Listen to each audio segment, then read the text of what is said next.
अस्थूलमित्येदसन्निरस्य सिद्धं सतो व्योमवद प्रतर्क्यम् अतो मृषामात्रमिदं प्रतीतम् जहीहि यत् स्वात्मतया गृहीतम् ब्रह्मा अहमित्येव विशुद्धबुद्ध्या विद्धि स्वमात्मानमखण्डबोधम् मृतकार्य सकलम् घटादिसततम् मृन्मात्रमेवाभितास् तदवसज्जनितम् सदात्मकममिदम् सन्मात्रमेवाखिलम् यस्मान्नास्ति सतः परम् किमपि तत् सत्यम् स आत्मा स्वयम् तस्मात् तत्त्वमसि प्रशान्तममलम् ब्रह्माद्वयम् यत् परम् निद्राकल्पितदेशकालविषय ज्ञात्रादि सर्वम् यथा मिथ्या तद्वदेहापि जागृति जगत् साज्ञानकार्यत्वतः यस्मादेवमिदम् शरीरकर्ण प्राणा अहमाद्यप्यसत् तस्मात् तत्त्वमसि प्रशान्तममलम् ब्रह्माद्वयम् यत्परम् जातिनीतकुलगोत्रदूरगम् नामरूपगुणदोषवर्जितम् देशकालविषयातिवर्तयत् ब्रह्मतत्त्वमसि भावयात्मनि यत् परम् सकलभागगोचरम् गोचरम् विमलबोधचक्षुषः शुद्धचिदघनमनादिवस्तु यत् ब्रह्मतत्त्वमसि भावयात्मनि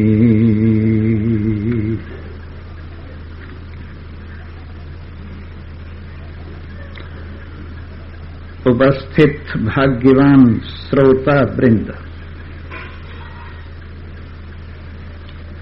कल आपने बहुत अच्छी तरह से महावाक्यों के द्वारा ईश्वर और जीव की एकता का निरूपण श्रवण किया और उसमें आपको बताया कि न तो जहती लक्षणा से न अजहती लक्षणा से ईश्वर और जीव की एकता संभव है। केवल मात्र भाग त्याग लक्षणा से ही ईश्वर और जीव की एकता वेदांत के माध्यम से की गई है और विरोधी भाव का परित्याग करके दोनों में से ईश्वर में से माया की उपाधि, जीव में से अविद्या की उपाधि एक तरफ करने के बाद और ईश्वर में जो कल्पित माया और माया का कार्य है, जीव में जो कल्पित जीवता है और अविद्या का कार्य है, उस सबको बाध करके देखिए। थोड़ी सी बात मैं और बताता चलूं। ये बाध क्या होता है? एक तो होती है नित्य निवृत्ति, एक होती है बाध निवृत्ति। जहां पर भ्रम निरुपाधि भ्रम होता है वहां पर नित्य निवृत्ति हो जाती है, अत्यंत निवृत्ति हो जाती है। जिस प्रकार एक रस्सी में सांप की प्रतीति हो रही है और आपको रस्सी का ज्ञान हो गया और प्राकृतिक सर्प निवृत्त हो गया, ये निरुपाधिक भ्रम है और इसकी अत्यंत निवृत्ति हो गई। लेकिन जैसे एक देवी मंदिर है और उस देवी मंदिर के दरवाजे पर 2 शेर पत्थर के बना के विराजमान किए गए। अब कोई व्यक्ति जाता है जिसने पहले देखा नहीं देवी मंदिर, वो उन शेरों को असली समझता है, वास्तविक समझता है और डरता है कि 2 शेर बैठे हुए मुझे खा जाएंगे। लेकिन फिर विचार करता है ये शेर असली नहीं मालूम होते। क्यों? न हिलते हैं, न जुलते हैं, न इनकी आंख हिलती है, न इनकी पूंछ हिलती है। इसे पता लगता है कि असली शेर नहीं। थोड़ा और आगे बढ़ता है, फिर सोचता है कहीं घात लगा के न बैठे हों, फिर डरता है, फिर सोचता रहे नहीं ऐसा क्या हो सकता है, और हिम्मत करके जब धीरे धीरे बढ़ता है और हाथ लगाता है, उन शेरों को तो पता चलता है ये तो पत्थर के बने हुए शेर हैं। तो उसे पता लग गया कि ये शेर असली नहीं, पत्थर के बने हुए। लेकिन वो शेर, उनकी बनावट, उनका मुंह, उनकी पूंछ, उनके कान वगैरह, पीठ वगैरह कब तक दिखाई देते रहेंगे? जब तक वो पत्थर बना रहेगा। तो ये पत्थर है उपाधि, और उसमें जो शेर की प्रतीति हो रही है ये है सोपाधिक भ्रम। तो इसमें शेर का बाध तो हो गया, शेर को मिथ्या तो जान लिया, लेकिन इसकी शक्ल वगैरह तब तक प्रतीत होती रहेगी जब तक ये पत्थर की शिला जिसमें शेर बना हुआ है मौजूद रहेगी। इसी प्रकार से ये जो संसार का बाध होता है, संसार को हम मिथ्या समझते हैं, इसका भी सोपाधिक भ्रम है ये। और मिथ्या जान लेने पर भी कब तक भासता रहेगा? जब तक प्रारब्ध है तब तक भासता रहेगा। प्रारब्ध ही उपाधि है, वहां तो पत्थर उपाधि है, और पत्थर जब तक निवृत्त नहीं होगा तब तक शेर देखता रहेगा, लेकिन समझ लिया गया है कि वो मिथ्या है, असली नहीं। वैसे ही जब संसार का मिथ्या तो जान लिया जाता है, शरीर का ज्ञानेन्द्रिय, कर्मेंद्रिय, प्राण, अंतःकरण और इनके धर्मों का मिथ्या तो जान लिया जाता है, तब भी ये प्रतीत होते रहते हैं। और कब तक प्रतीत होते रहते हैं?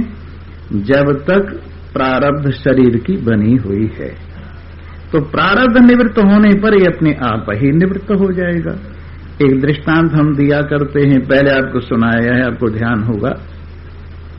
भगवान श्री कृष्ण ने युद्ध में अर्जुन का सारथी बना किया था।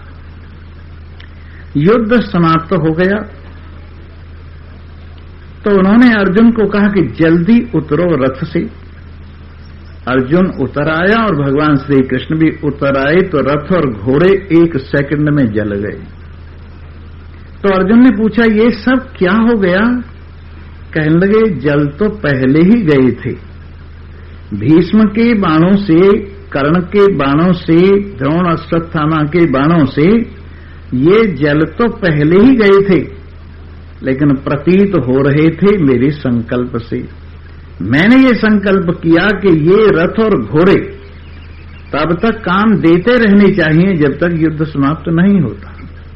तो जले हुए भी मेरे संकल्प से जीवित रहे, जीवित से दिखते रहे, और अब मैंने संकल्प हटा लिया है तो जल के समाप्त हो गए। तो यहां रथ जलने पर भी और घोड़े जलने पर भी क्यों बने रहे? क्योंकि उसमें भगवान श्री कृष्ण के संकल्प की उपाधि बनी रही। इस प्रकार से जब तक शरीर का प्रारब्ध है तब तक ये सब कुछ खेल उसी तरह से प्रतीत होता रहेगा, उसी तरह से मन प्रतीत होगा, उसी तरह से संकल्प विकल्प प्रतीत होंगे, उसी तरह से बुद्धि प्रतीत होगी, उसी तरह से बुद्धि का निश्चय प्रतीत होगा, उसी तरह से चित्त प्रतीत होगा, उसी तरह से चिंतन प्रतीत होगा, उसी तरह से अहंकार प्रतीत होगा, उसी प्रकार अहंकार का शरीर से संबंध प्रतीत होगा, उसी प्रकार ज्ञानेन्द्रिय और ज्ञानेन्द्रियों के धर्म प्रतीत होंगे, उसी प्रकार कर्मेंद्रियों और कर्मेंद्रियों के धर्म प्रतीत होंगे, उसी तरह से शरीर और शरीर के धर्म प्रतीत होंगे, और उसी तरह से संसार और व्यवहार प्रतीत होगा। कैसे प्रतीत होगा? जब तक प्रारब्ध बनी हुई है। लेकिन ज्ञानवान इनको प्रतीत होने पर भी मिथ्या जानता है। एक बहुत सुंदर बात पंचदशी में कही है कि एक शेर जब जीवित था और तूने उसको गोली से मार दिया, अब उसकी खाल में भूसा भर के रख लिया तूने, और तू क्या कहता है कि ये शेर वो है जिसको मैंने गोली से मारा। तो वो शेर का प्रतीत होना वो तेरी बहादुरी का चिन्ह है कि अब जिंदा नहीं है, मरा हुआ शेर है। वैसे ही भूसा भर के खड़ा किया हुआ है इसको। उसी प्रकार ज्ञानवान भी संसार की प्रतीति को भी समझता है कि मरी हुई प्रतीति है, और अब इसमें मेरी बहादुरी की बात है, जो मैंने मारा वो सामने मरा हुआ प्रतीत हो रहा है। एक और बहुत बढ़िया दृष्टांत है, जैसे चने होते हैं, कच्चे चने होते हैं और भुने हुए चने होते हैं। तो कच्चे चने जो होते हैं उनमें आगे अंकुर पैदा करने की शक्ति होती है, लेकिन भुने हुए चने जो होते हैं उनमें आगे अंकुर पैदा करने की शक्ति नहीं होती। देखने में दोनों चने एक ही जैसे लगते हैं, भुने हुए भी और बिना भुने हुए भी, पर भुने हुए चनों में आगे चनों को जन्म देने की शक्ति नहीं रही। कच्चे चनों में ये बात है। तो ज्ञानवान के सब कर्म भुने हुए हैं, और उसकी ज्ञानेन्द्रियां, कर्मेंद्रियां, प्राण, अंतःकरण, शरीर और संसार सब भुने हुए चनों की तरह से है। खाने के काम तो आएगा पर जमाने के काम नहीं है। इस प्रारब्ध भोग के काम तो आएगा, आगे जन्म देने की उसमें सामर्थ्य नहीं। और अज्ञानियों के पास कच्चे चने हैं और वो आगे जन्म देंगे उनको। कच्चे कर्म हैं, ज्ञान से भुने हुए कर्म नहीं है। ज्ञानाग्नि दग्ध कर्मानम तमाहु पंडितम होता। भगवान श्री कृष्ण ने कहा है, ज्ञान की अग्नि से जिसने कर्मों को जला दिया है उसी को समझदार लोग यज्ञ कहते हैं, और सबसे बड़ी आहुति मानते हैं कर्मों को जो जल गए हैं। इस प्रकार से इस यथार्थता का अनुभव कीजिए, और प्रतीत हो रहा है तो उससे क्या फर्क पड़ता है। आम आदमी यही शंका करता है कि प्रतीत नहीं होना चाहिए, परंतु ये तो प्रारब्ध जब तक शरीर की है वो तो प्रतीत होगा ही। 2-3 प्रकार के कर्म हैं। एक तो संचित कर्म होते हैं, एक प्रारब्ध कर्म होते हैं, एक क्रियमाण या आगामी कर्म होते हैं। जो जमा रहते हैं वो तो संचित कर्म हैं, और जिनसे शरीर बना है वो प्रारब्ध कर्म हैं। जो अब आगे किए जा रहे हैं वो क्रियमाण या आगामी कर्म हैं। तो ज्ञान की अग्नि से संचित कर्म तो जल जाते हैं, और आगामी कर्मों के साथ असंगता के कारण संबंध नहीं होता। लेकिन जो प्रारब्ध कर्म है वो तो ज्ञानी को भी भोगने पड़ेंगे और अज्ञानी को भी भोगने पड़ेंगे। इस प्रकार इस बात की शंका नहीं करनी चाहिए, मुझे तो ज्ञान हो गया है, अब मुझमें मन क्यों फुर रहा है। मुझे तो ज्ञान हो गया है, मुझमें बुद्धि काम क्यों कर रही है। मुझे तो ज्ञान हो गया है, चित्त चिंतन क्यों कर रहा है। मुझे तो ज्ञान हो गया है, अब अहंकार मुझमें क्यों बोल रहा है। मुझे तो ज्ञान हो गया है, ज्ञानेन्द्रियां मेरी शुभाशुभ को क्यों देख रही हैं। मुझे तो ज्ञान हो गया है, कर्मेंद्रियां मेरी शुभाशुभ कर्म क्यों कर रही हैं। मुझे तो ज्ञान हो गया है, शरीर की प्रतीति, दुख की प्रतीति क्यों हो रही है। ये प्रतीति तो आप कह ही रहे हैं, ये प्रतीति मात्र है। ज्ञान होने पर भी जब तक प्रारब्ध रहती है तब तक ये खेल यूं ही चलता है। पर अज्ञानी फिर प्रारब्ध उसकी आगे जन्म देती है, और ज्ञानवान की प्रारब्ध निवृत्त हो जाती है। देह धरे का दंड है, सबका हो को होय, ज्ञानी काटे ज्ञान से, मूर्ख काटे रोय। उसको पता है, जैसे मान लीजिए 2 आदमी कारावास में हैं और एक आदमी के ऑर्डर आ गए कि तुम्हारा कारावास 4 महीने का 6 महीने का और रह गया है और फिर तुम्हें छुट्टी मिल जाएगी।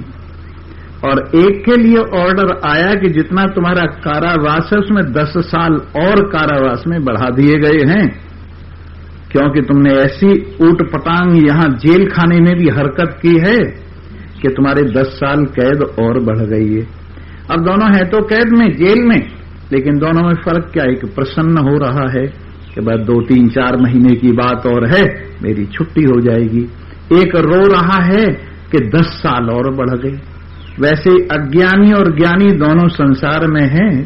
ज्ञानवान को तो ये पट्टा मिल गया है, ये चिट्ठी मिल गई है, ये निश्चय हो गया है, शास्त्र ने, वेद ने कह दिया है कि बस ये शरीर का भोग तो भोगना ही पड़ेगा प्रारब्ध के अनुसार, अब आगे तुझे जन्म नहीं मिलेगा। और अज्ञानी को ये ऑर्डर मिल गया है कि भाई आगे तेरे बहुत शरीर होंगे, क्योंकि अभी तुझको इच्छा बनी हुई। हमारे शास्त्रों में कहा है जो यहां से इच्छा लेकर जाते हैं उनको वैसे ही शरीर मिलते जाते हैं। जैसे संतान की इच्छा में कोई मर गया कि हाय मेरे तो संतान नहीं हुई, और इसी इच्छा में परेशान होता होता चला गया, तो आगे फिर उसको ऐसा शरीर मिलेगा एक एक बार में 10-10, 20-20 संतान होंगी। क्यों? उसकी इच्छा थी। एक आदमी ऐसे ही धन की इच्छा को लेके मर गया तो कहीं किसी खजाने का सांप बन जाएगा, न खुद खाएगा न दूसरे को खाने देगा। इस तरह से ये इच्छा ही आदमी को आगे जन्म प्रदान करती है। लेकिन चाह गई चिंता मिटी मनुआ बेपरवाह, जिसको कुछ नहीं चाहिए वो शाहों का शाह। जिसने अपने स्वरूप बोध से अपने आप में परिपूर्णता अनुभव कर ली और जिसकी अब चाहत नहीं रही तो उसकी चिंता भी मिट गई। चाह गई चिंता मिटी मनुआ बेपरवाह, मन भी निश्चिंत हो गया। चाह गई चिंता मिटी मनुआ बेपरवाह, जिनको कछु न चाहिए वो शाहों के शाह। जिनको कुछ नहीं चाहिए अपने आप ही आ रहा है, चाह के क्या करें, अपने आप ही आ रहा है। संसार के लोग जिन चीजों के लिए तरसते हैं, ज्ञानवान के चरणों में पड़ी रहती हैं सांसारिक लोग, उठा ले जाओ चाहे। तो ऐसे महान पुरुषों की तो प्रकृति गुलाम हो जाती है और सोचती है मेरा जो कुछ पैदा किया हुआ है ऐसे जीवन मुक्तों के चरणों में चढ़े जिससे मेरा पैदा किया हुआ सफल हो जाए। अज्ञानी व्यक्ति इन पदार्थों को खा के क्या करेगा? उलट पुलट काम करेगा।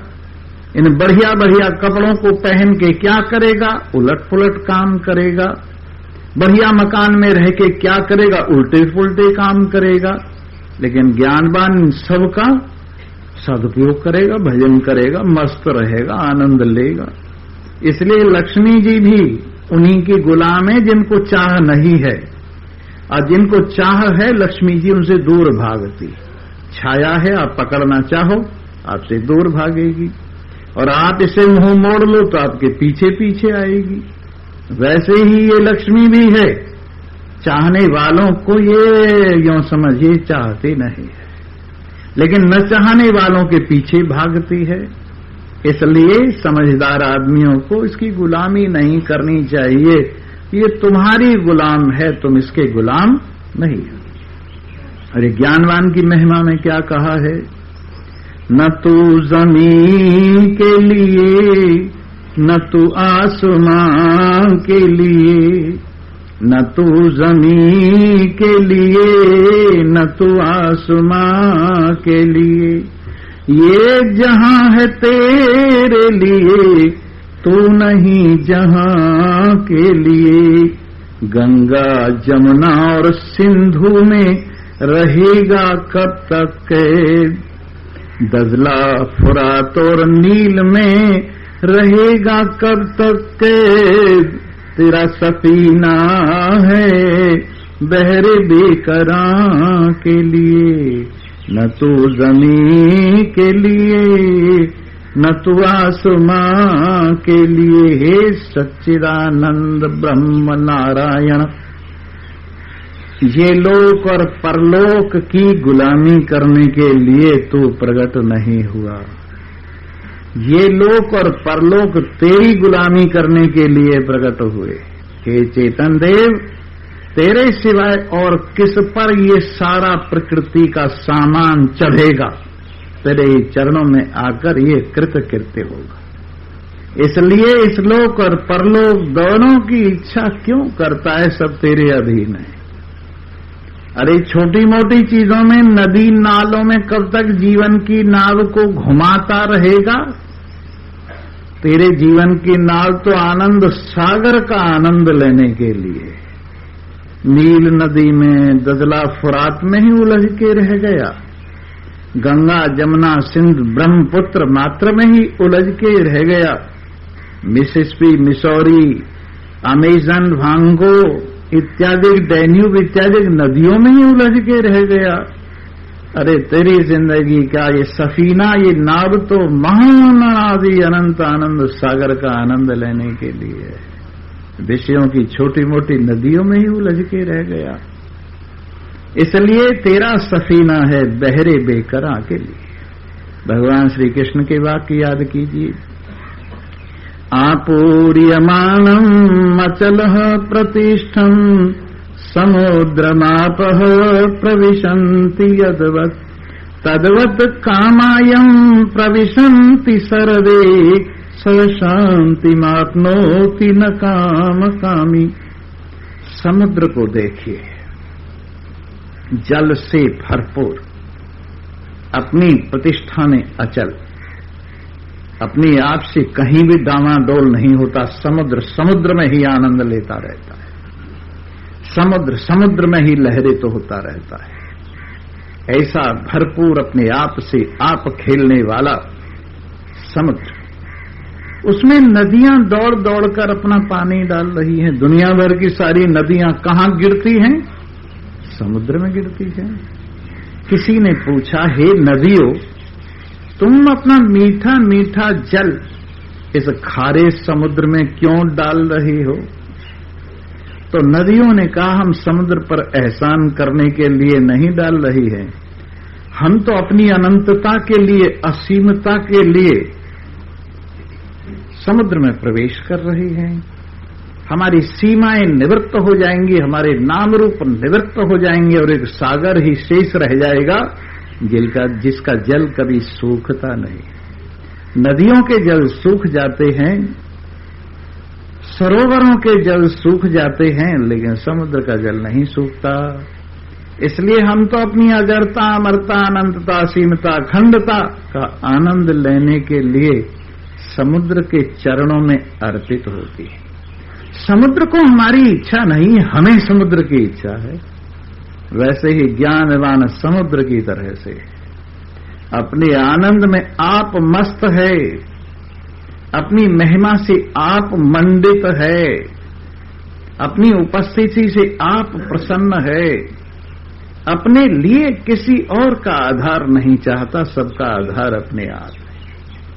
अपना अवलंबन और कोई नहीं, सारे पदार्थ अपने अवलंबित हैं। इस प्रकार ऐसे महान पुरुष के चरणों में संसार के सारे पदार्थ दौड़ दौड़ कर अपने आप अर्पित होते हैं।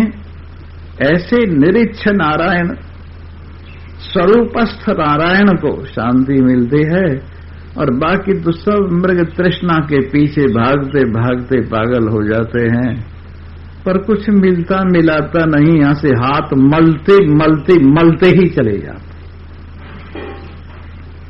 एक बार अकबर ने बीरबल से पूछा, क्यों भाई बीरबल, हमारे हाथों पर बाल क्यों नहीं? हमारे हाथों पे, आपके हाथों पे हैं, हमारे हाथों में बाल क्यों नहीं है?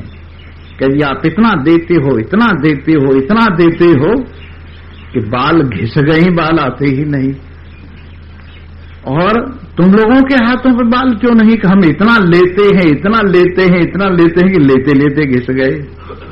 और बाकी जो लेन में और देन में नहीं है, वो हाथ मलते रहते ही मलते रहते, इसलिए घिस गए। तो कई तो यहां से हाथ मलते मलते जाते हैं,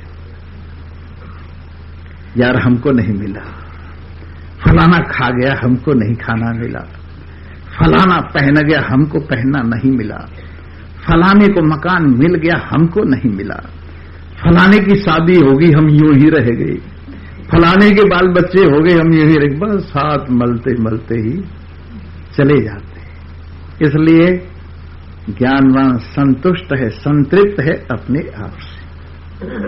आप अपने आप में संतृप्त रहिए और प्रारब्ध के अनुसार अपने आप ही खेल चल रहा है, बेकार क्यों चिंता करता है। इस प्रकार ज्ञानवान अपना आनंद लेता है। और कैसा अपने आप में महसूस करता है, कैसा उसको कहा है, अस्थूल, जो स्थूल नहीं है, जो स्थूल प्रपंच है, इस सबको निरस्य एक तरफ कर देने के बाद, मिथ्या समझ लेने के बाद, अस्थूल नित्येदद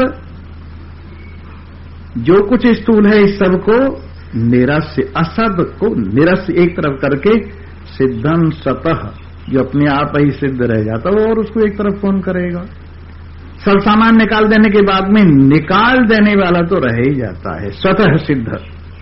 और व्योमवद अप्रतर्क्यम, आकाश की तरह से किसी की पकड़ में नहीं आता आकाश। आकाश का कोई आदि अंत नहीं है, आकाश के कोई विभाग नहीं है, आकाश तर्क का भी विषय नहीं है। इसलिए आकाश की तरह से चिराकाश, अप्रतर्क्यम, जिसमें तर्क के लिए कोई स्थान नहीं है, ऐसा अपने आप में शेष रह जाता है। अतः मृषा मात्र में इदम प्रतीतम, जो कुछ प्रतीत हो रहा है वो सब प्रपंच मिथ्या ही है। इसको परित्याग करके जो तू नहीं है, जो आत्मा है, आत्मा को अपने आप ग्रहण कर। मैं आत्मा हूं, अनात्मा का परित्याग कर। मैं चेतन हूं, जड़ का परित्याग कर। मैं आनंद स्वरूप हूं, दुख का परित्याग कर। मैं निर्विकार हूं, विकारों को मिथ्या समझ। इस प्रकार यद स्वद आत्मतया ग्रहीतम, जो अपने आत्म रूप से तूने नासमझी से संसार को पकड़ा हुआ है उसको छोड़ दे। जो मैं नहीं है और जिसको मैं समझा हुआ है, जो मेरा नहीं है जिसको मेरा समझा हुआ है, अपने मन से निकाल दे। और ब्रह्माहमित्येवं विशुद्ध बुद्ध्या विद्धि, मैं ब्रह्म हूं ऐसा शुद्ध बुद्धि से अपने आप को अनुभव कर। विशुद्ध बुद्धि से ये अनुभव किया जाता है। हमने बताया ना, इसको बुद्धि जानती है, पर कब जानती है? एक तो शुद्ध हो गई और दूसरे भाग त्याग लक्षणा से जानती है, और तीसरे इसको वृत्ति मात्र से, फल वृत्ति से नहीं, वृत्ति व्याप्ति से जिसको बुद्धि जानती है, फल व्याप्ति से नहीं। ऐसा परमात्म देव मैं हूं, ब्रह्मा है में तेव विशुद्ध बुद्धिया विद्धि, अपनी शुद्ध बुद्धि से ये समझ कि मैं ब्रह्म हूं। सम आत्मानम अखंड बोधम, जो अखंड ज्ञान स्वरूप है, ऐसे अपने आत्मा को, अपने आप को ब्रह्म रूप से जान। मृत कार्यम सकलम घटादि सततम मृन मात्र मेवाभितस, जो मिट्टी का काम है, घड़े इत्यादि कार्य है मिट्टी का, वो मिट्टी से अलग कुछ भी नहीं है, उसका सब कुछ मिट्टी ही है। वैसे ही सत परमात्मा से जन्मा हुआ जो कुछ है, सदात्मकम इदम, क्योंकि आत्मा से प्रकट हुआ है इसलिए आत्म रूप से सत है, उसको पूरे को आत्म रूप से जान।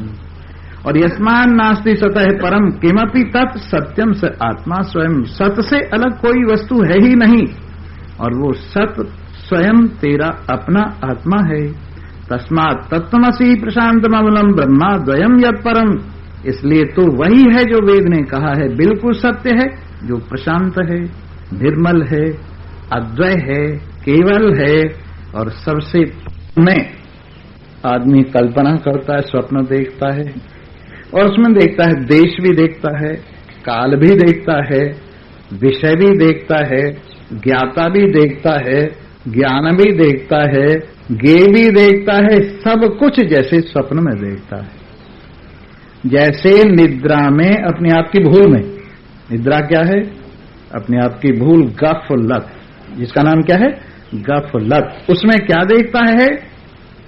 सारे प्रपंच को देखता है, वो सब का सब क्या है? मिथ्या है। तद्वदेहा भी जागृति, वैसे ही जागृत अवस्था भी एक स्वप्न है। और जागृत क्या है? अपनी अज्ञान का कार्य, अपनी आपकी भूल का कार्य, अविद्या का, माया का कार्य है। इसलिए यस्माद एवमिदम शरीर करण प्राण अहमाद्यप्यसत, वैसे ही अपने आप में भासने वाला शरीर और करण माने पांचों ज्ञानेन्द्रियां, पांचों कर्मेंद्रियां और अंतःकरण, ये सब करण और प्राण और अहम इत्यादि ये सब असत है। और तत्त्वमसि, तस्मात् तत्त्वमसि प्रशांतममलम ब्रह्माद्वयम यत्परम, जो प्रशांत है, निर्मल है, व्यापक है, केवल है, परे से परे है, वो तू ही है। अब जरा ब्रह्म भावना कीजिए, कितने सुंदर शब्द है। जात नीत कुल गोत्र दुर्गम, नाम रूप गुण दोष वर्जितम, देश काल विषयाति वर्तयत्, ब्रह्म तत्त्वमसि भावयात्मनि।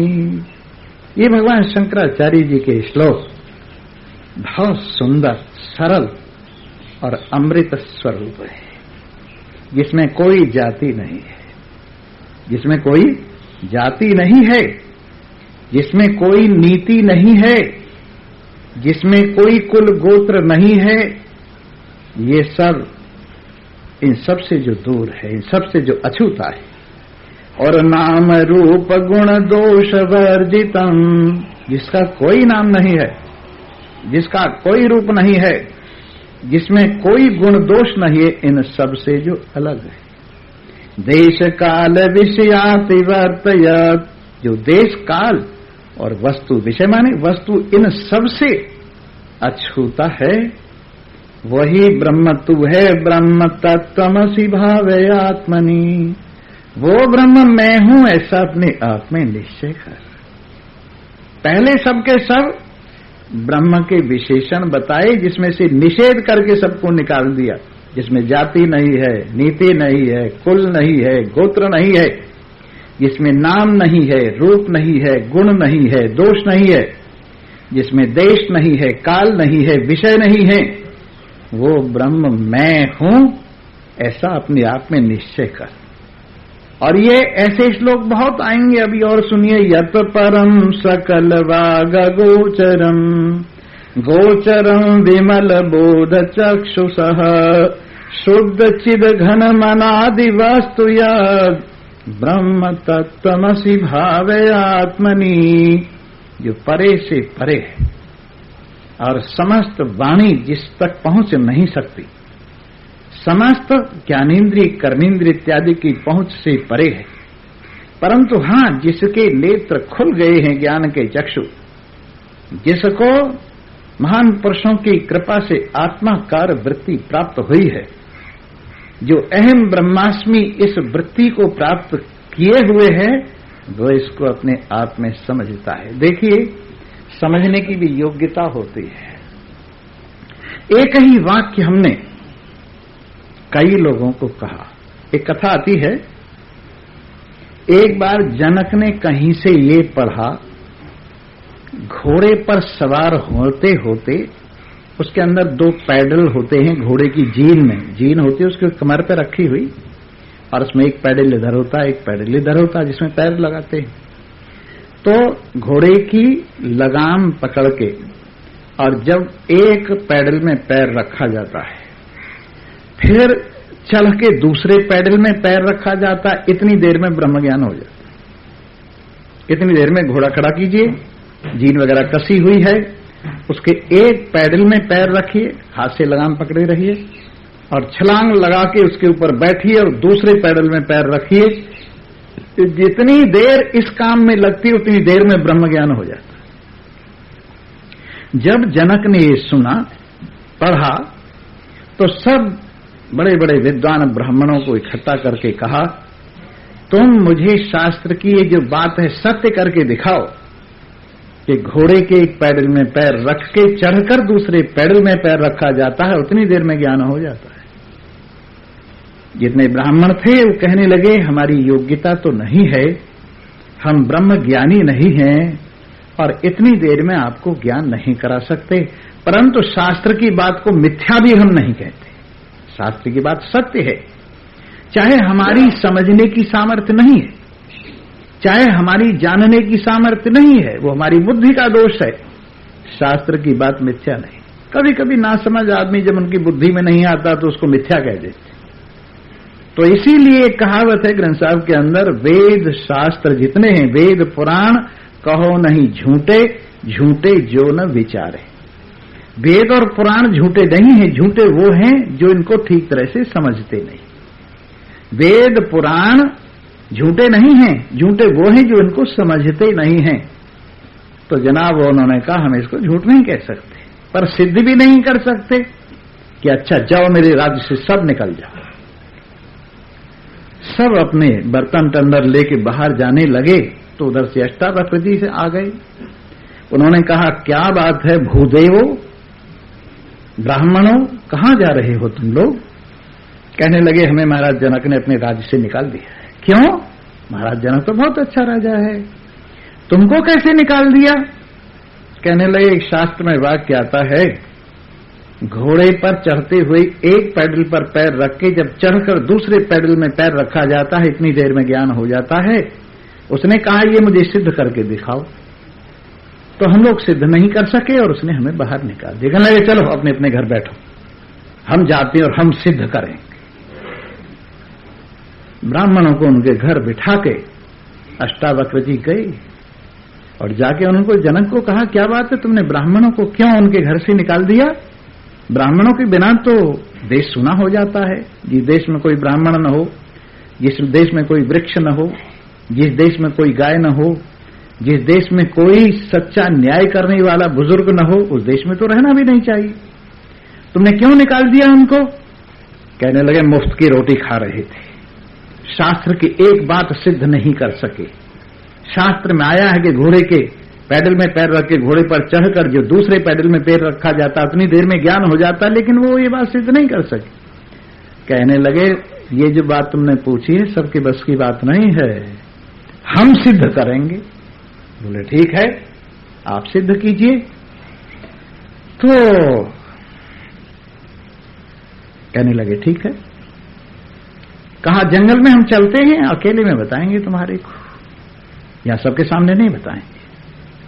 तो उनको पालकी में बिठा लिया और अपने आप रथ में बैठ गई और जाते जाते जंगल में बिल्कुल एकांत जगह पर रथ वाला, चलाने वाला छोड़ के चला गया, पालकी रख के। पालकी खींचने वाले भी चले गए। तो उन्होंने कहा, घोड़ा संभालो।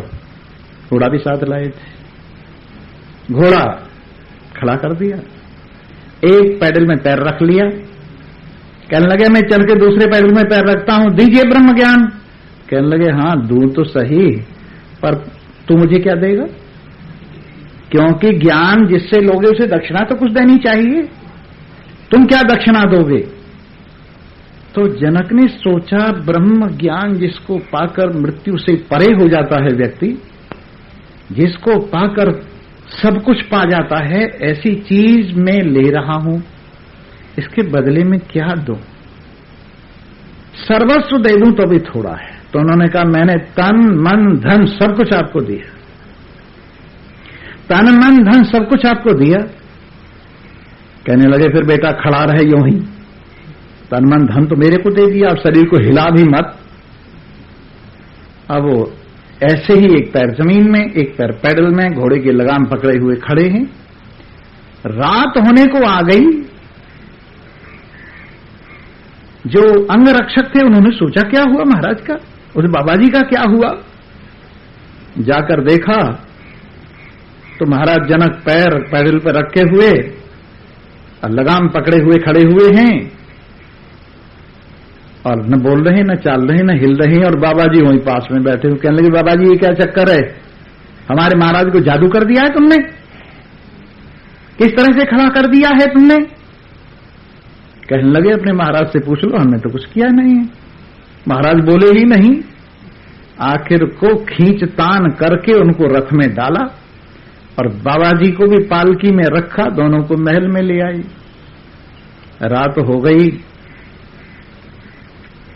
तब उन्होंने कहा कि ठीक है, अब मैं तुझे ज्ञान देता हूं, तूने तन मन धन सब कुछ जब दे दिया और मैंने जान लिया, समझ लिया, तो उन्होंने कहा, श्लोकार्धेन प्रवेक्षामि यदुक्तम ग्रंथ कोटिभि ब्रह्म सत्यम जगन मिथ्या जीवो ब्रह्मैव न परः।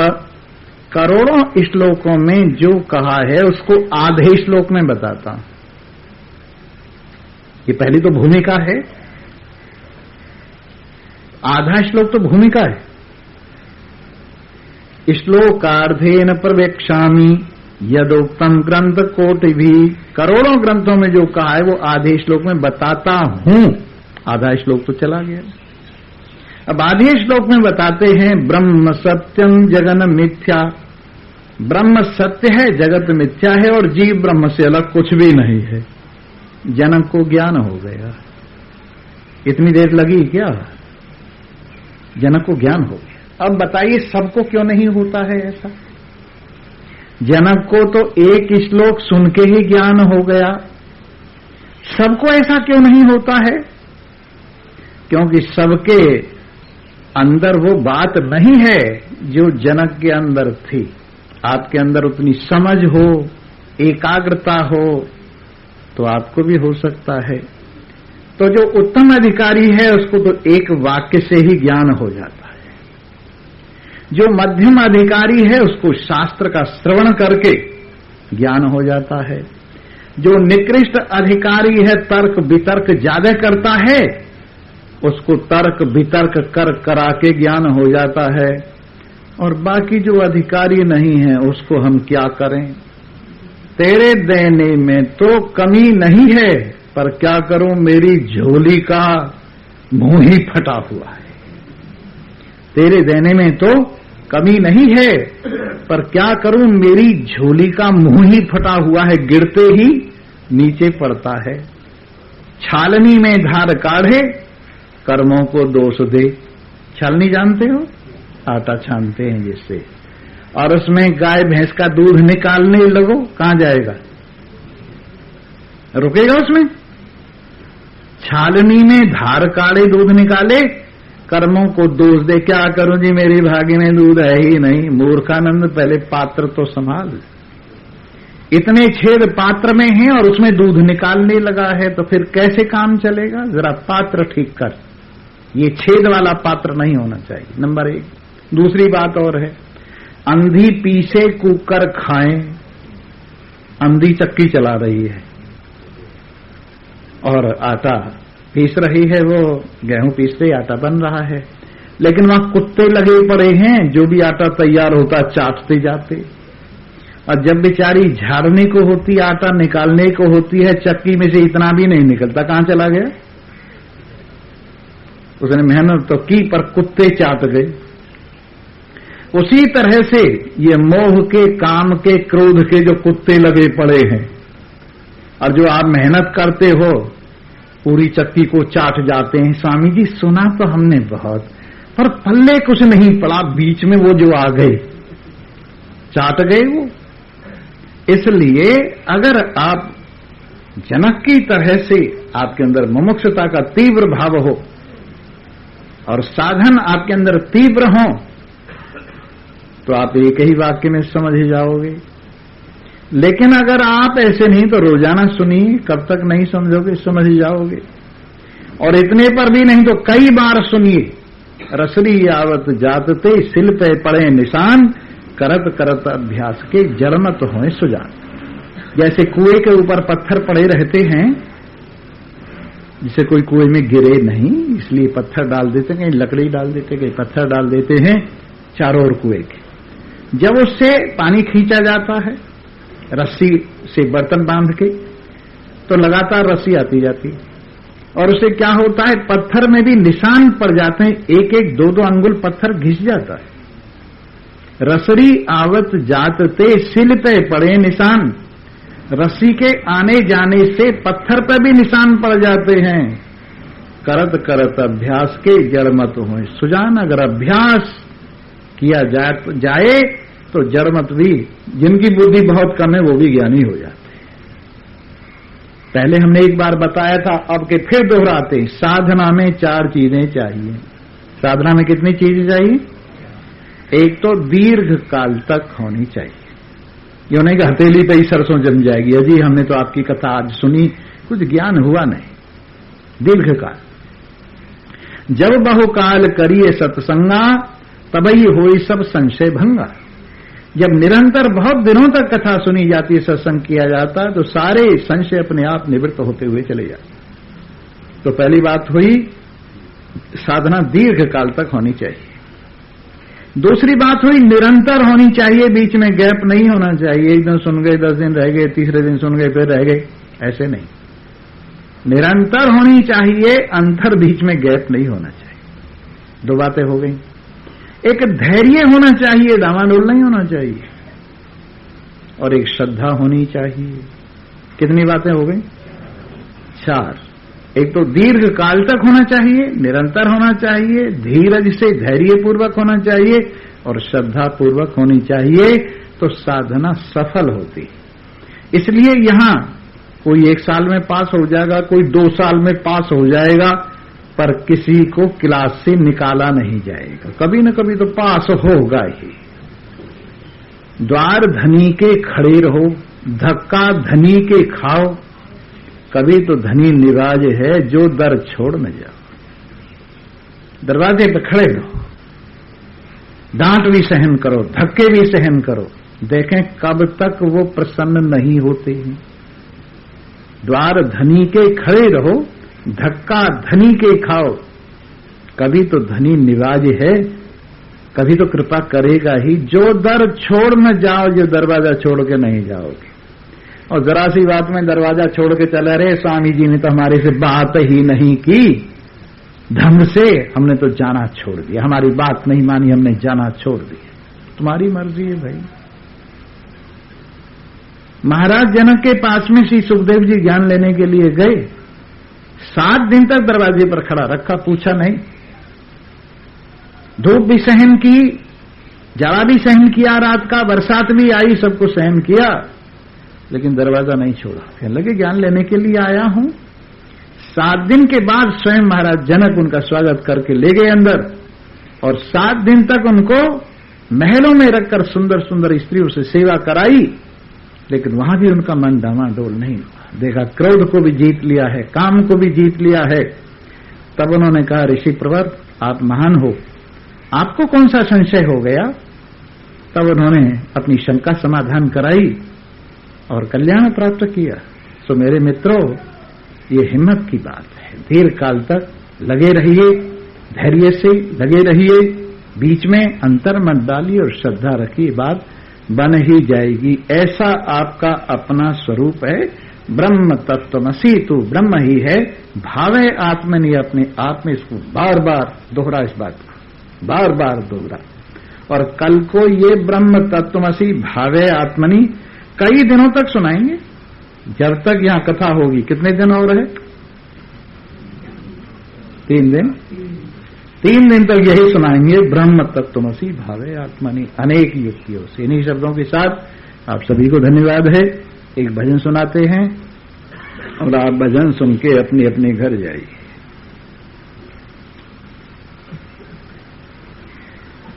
लगा ले लगा ले लगा ले मनुआ, तू राम जी से प्रीत लगा ले मनुआ। लगा ले लगा ले लगा ले मनुआ, तू राम जी से प्रीत।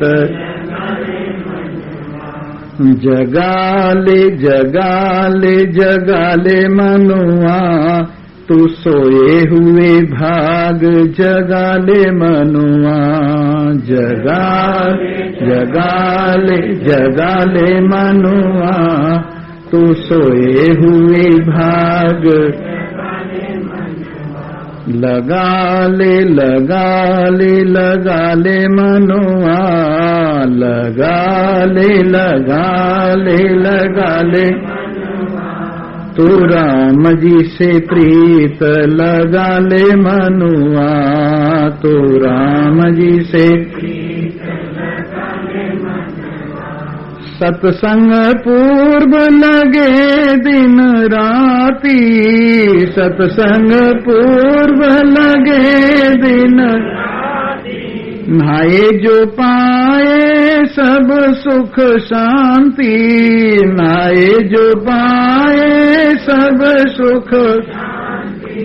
उसकी मिटेगी सारी ही भ्रांति, उसकी मिटेगी सारी भ्रांति। छाएगी मुख पर उज्जवल कांति, छाएगी मुख पर उज्जवल।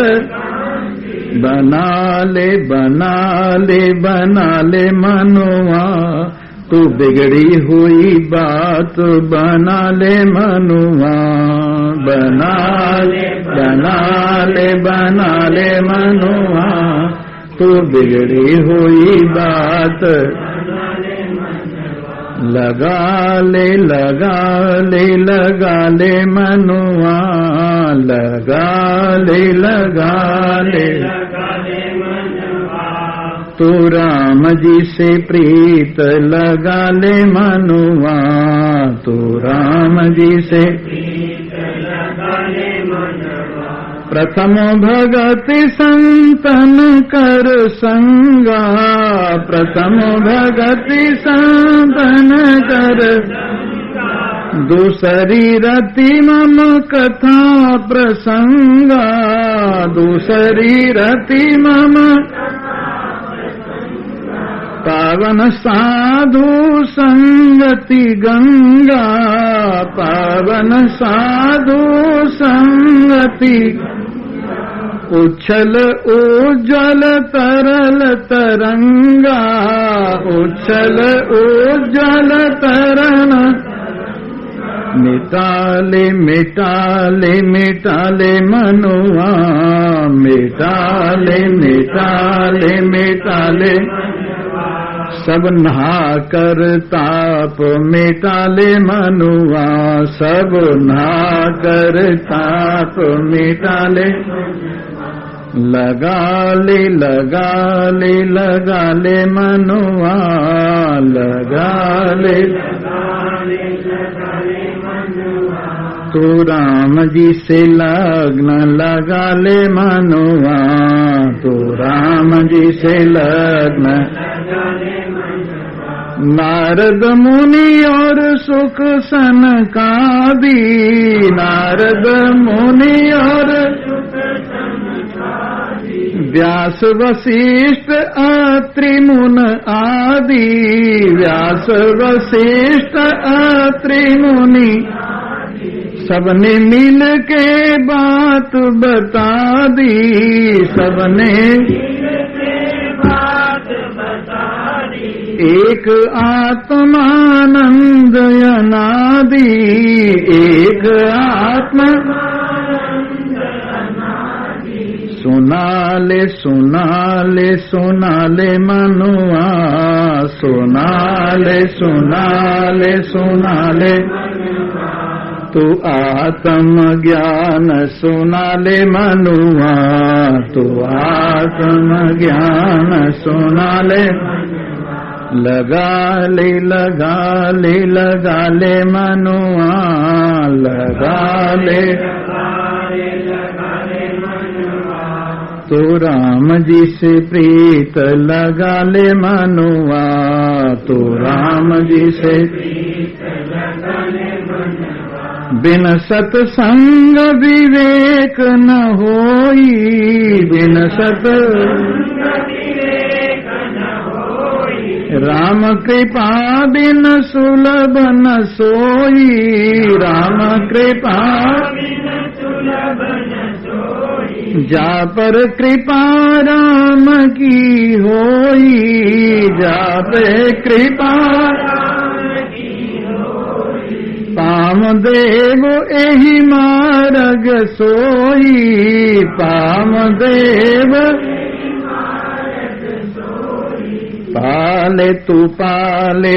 पाले मनुआ, अपने घर अपने में पाले मनुआ, पाले मनु अपना घर अपने में पाले मनुआ, लगा ले मनुआ, तू राम जी से प्रीत लगा ले मनुआ, लगा ले मनुआ, तू राम जी से प्रीत जगा ले मनुआ, जगा ले मनु तू सोए हुए भाग जगा ले मनुआ, तू सोए हुए सर्वे भवन्तु सुखिनः सर्वे सन्तु निरामया सर्वे भद्राणि पश्यन्तु मा कश्चित् दुःखभाग् भवेत्। ॐ शान्तिः। ॐ